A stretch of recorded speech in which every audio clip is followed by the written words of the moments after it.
My father's death caused a great, great shock in the family because he was the power. He was the strength. We were organized. We were a structured family.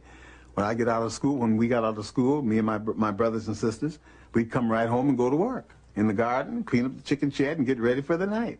And get up in the morning and all this. We'd pump the water and bring it in the house and all this. This was while Dad was alive. Because to not do this brought the consequence of a whipping. So we were disciplined. Ephesians chapter 6, verse 1. Children, Obey your parents in the Lord. hear that? Children, obey your parents in the Lord. Okay? Your parents keeping these law, statutes, commandments.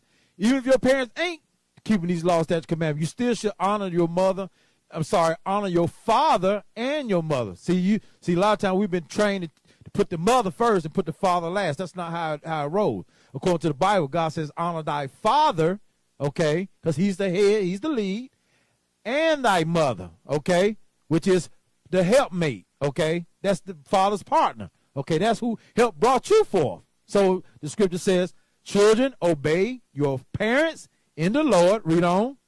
For this is right. For it's right. Ain't nothing wrong about that. It is right. Read on. Honor thy father and mother, which is the first commandment with promise. There it is, which is the first commandment with promise. There's some promises that come along with honor thy father and thy mother. We're going to read that as well. But let's read on. That it may be well with thee, and thou mayest live long on the earth. There's one of the promises right there, that thou may live long on the earth. Read on. And ye fathers, provoke not your children to wrath. Don't provoke your children to wrath, fathers and mothers, okay, by not teaching your children the law, statutes, commandments of the Most High God, okay? Because then, if you don't teach them the law, statutes, commandments of the Most High God, the way of the Lord, okay, then you literally turn them over to Satan. That's what you're doing, okay? You turn them over not only to Satan, but to the wrath of God, which he will allow Satan to destroy them, okay? Or God himself will destroy them by using Satan as well, okay? Because God controls even Satan, all right? Read on.